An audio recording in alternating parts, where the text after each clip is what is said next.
बेचा करता था। उसके पापड़ बहुत मजेदार होते थे। उसके माँ बाप घर में पापड़ तैयार करते थे और वो उन्हें बेचता था। बिट्टू के बाप के पास एक चांदी का कीमती बर्तन था जो उन्होंने मुश्किल वक्त के लिए संभाल कर रखा हुआ था, लेकिन उस बर्तन पर दूसरे गाँव के ठग की नजर थी। वो जल्दी से अपने मालिक के पास जाता है। मालिक एक बहुत ही जबरदस्त खबर लेकर आया हूँ, आप सुनोगे तो खुशी से पागल हो जाओगे। क्या खबर लेकर आया है, जल्दी बता। मालिक आज मौका बहुत अच्छा है, मैंने आपको कौन से चांदी के बर्तन के बारे में बताया था ना? हाँ, जो पिछले गाँव के उस घर में पड़ा है। जी मालिक, उसी बर्तन की बात कर रहा हूँ। वो बुढ़ा बुढ़ी घर पर अकेले है, आज वो बर्तन लेकर आते हैं। हाँ, बात तो ठीक कर रहा है, मैं अंदर जाकर बेगम को बताता हूँ, जाकर वो बर्तन लेकर आते हैं। मीठा अंदर आता है। बेगम, मैं दूसरे गाँव से चांदी का बर्तन लेने जा रहा हूँ, तो बकरी का अच्छे से ख्याल रखी। चांदी के बर्तन में खाना बहुत मजेदार बनेगा। मैं चांदी के बर्तन में तुझे खाना बड़ा बड़ा खिलाऊंगी। कम अकल हो रहा, तभी अकल का इस्तेमाल भी कर लिया कर। चांदी का बर्तन बहुत महंगा होता है, ये खाना बनाने के काम नहीं आता। तुम्हें फिर ये किसी काम आता है? अब मैं तेरे से क्या बहस करूँ, मेरी तो किस्मत खराब है जो तेरे से मेरी शादी हुई। तुझे बस जितना कहा है उतना कर, ज्यादा मेरा दिमाग खराब न कर।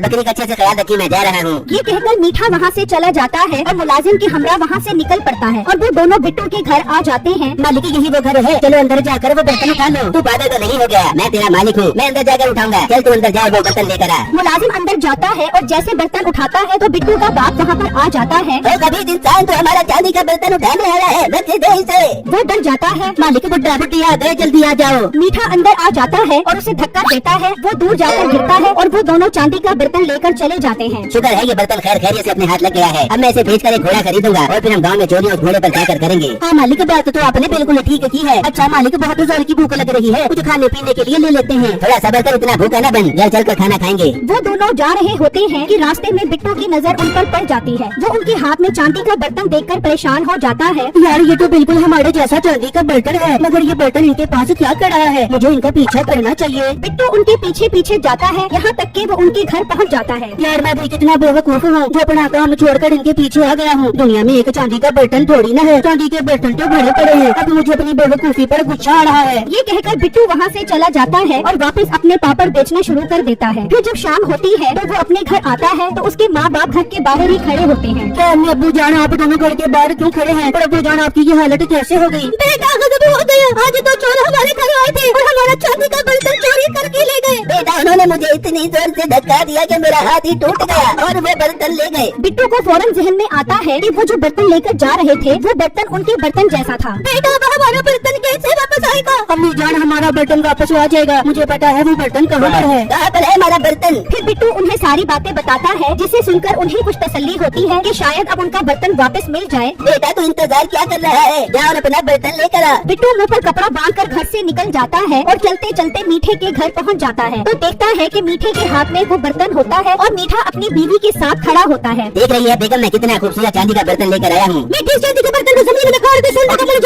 और साइंसदान की आखिरी औलाद, ये तो कौन से घरेलू टोट के देखती रहती है? तू तो कम अकल है, मैं तेरी बात का कैसे एतबार करूँ? मीठे, मैं सच कह रही हूँ, मेरी दोस्त के पास भी चांदी का बर्तन था, उसने जमीन में गाड़ा तो सोने का बन गया। वो तो बहुत अमीर हो गए, अब तो उनके पास घर का ही नौकर चाकर सब कुछ है। देख नसीबो, मैं तेरी बात का एतबार करके ये बर्तन जमीन में गाड़ रहा हूँ। अगर ये सोने का ना बना तो तुझे मार मार के दोना बना दूंगा। चल कम्मू, खुदाई कर। फिर वो अपने घर के पास जमीन में खुदाई करके वो बर्तन उसमें दबा देते हैं। फिर बिट्टू उनकी ये बेवकूफी हैरत से देख रहा होता है। यार, मौका बहुत अच्छा है अपना बर्तन लेने का, लेकिन इन्हें भी सबक सिखाना पड़ेगा। बिट्टू वहाँ से चला जाता है और बाजार से लोहे का बर्तन खरीद कर आता है। बेगम, मैं बाजार से घोड़ा खरीदने जा रहा हूँ, अब हम गाँव में चोरियां उस घोड़े पर करेंगे। ठीक है मीठा, जा अच्छी नस्ल का घोड़ा खरीद के आ, आज मैं तेरे लिए सरसों का साग बनाऊंगी। फिर मीठा चला जाता है और नसीबो साग बनाने लग जाती है। बिट्टू के पास मौका बहुत अच्छा होता है, वो जमीन से अपना बर्तन निकाल कर उसमें दूसरा बर्तन डाल देता है और मीठे की एक बकरी खोलकर ले जाता है और अपने घर की तरफ निकल जाता है। सफर बहुत लंबा था, इसलिए बिट्टू थक जाता है। यार, क्यों ना मैं थोड़ी देर आराम कर लूँ, बहुत थक गया हूँ। मैं इस बकरी को इस गाड़ के अंदर बांध देता हूँ। वो उस बकरी और बर्तन को गार के अंदर छोड़कर आ जाता है और एक दरख्त के नीचे आराम करने के लिए बैठ जाता है। वहाँ मीठा घोड़ा खरीद कर घर पहुँचता है तो देखता है कि उसकी बकरी गायब होती है। वो गुस्से में नसीबो को आवाज देता है, और नसीबो बाहर आ, अपनी बकरी चोरी हो गई है। नसीबो बाहर आती है।